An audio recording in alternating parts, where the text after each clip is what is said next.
नमस्कार साथियों, स्वागत है आप सभी का एक बार फिर से इस नए वीडियो में। साथियों, 1 सितंबर 2025 को सुप्रीम कोर्ट का जो आदेश आया था और उस आदेश ने हमारे शिक्षक साथियों को बुरी तरह से घायल कर दिया था।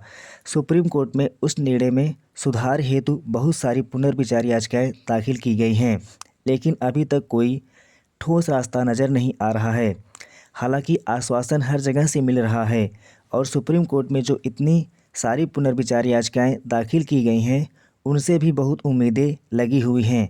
बावजूद इसके इस संकट का अभी तक कोई ठोस हल नहीं मिल पाया है।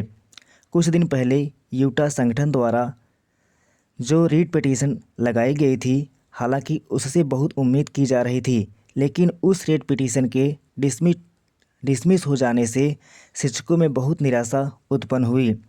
चूँकि वो एक रीट पिटीशन जिसमें इस संबंध में नए सिरे से सुनवाई होनी थी और हमारे शिक्षक साथी अपना पक्ष पूरी तरीके से रख पाते और इस पर खुला बहस हो पाता, और जब इस पर खुला बहस होता तो निश्चित रूप से यह मामला शिक्षकों के पक्ष में जाता।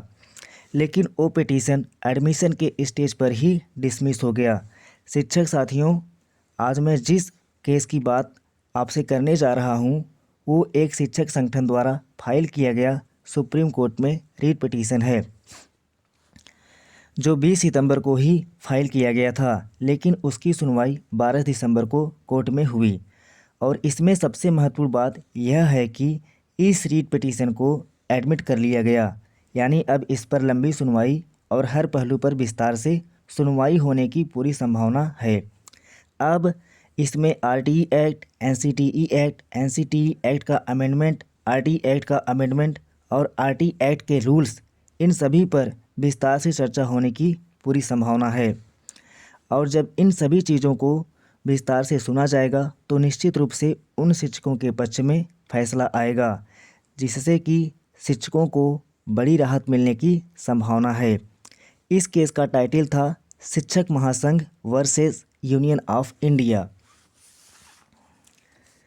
शिक्षक साथियों, इस केस में आपको एक चौंकाने वाला चीज़ यह मिलेगा कि इस केस में जितने भी पेटिशनर्स के एडवोकेट्स हैं उसमें कोई सीनियर एडवोकेट्स नहीं है, और बावजूद इसके उन्होंने कोर्ट में इस पिटीशन को एडमिट करवा लिया, जबकि यूटा वाले केस में सीनियर एडवोकेट्स भी अपीयर हुए थे, फिर भी उस पिटीशन को एडमिट नहीं किया गया था। शिक्षक साथियों, आपको बताना चाहता हूं कि इसको भी 1 सितंबर 2025 वाले केस के साथ टैग कर दिया गया है।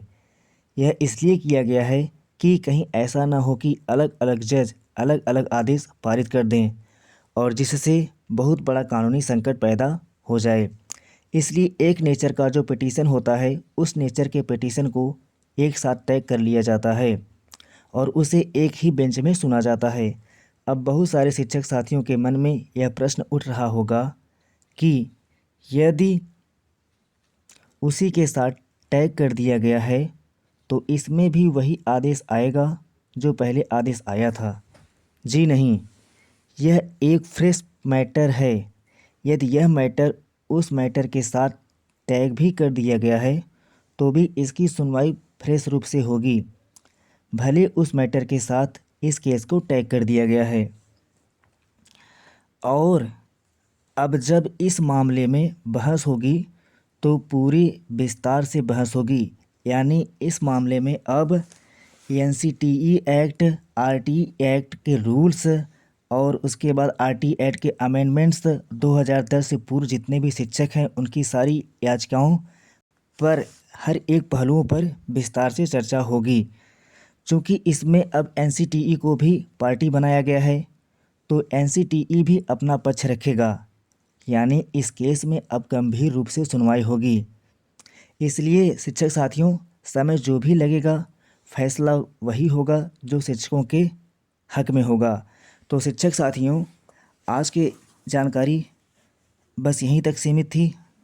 आगे जो भी जानकारी होगी आपके साथ साझा करूंगा, और यदि आप हमारे चैनल पर नए आए हो तो चैनल को सब्सक्राइब कर लीजिए और बेल आइकन को भी दबा लीजिए। तो शिक्षक साथियों, आज के लिए बस इतना ही। तब तक के लिए धन्यवाद। मिलते हैं एक नए वीडियो में एक नई जानकारी के साथ। धन्यवाद शिक्षक साथियों।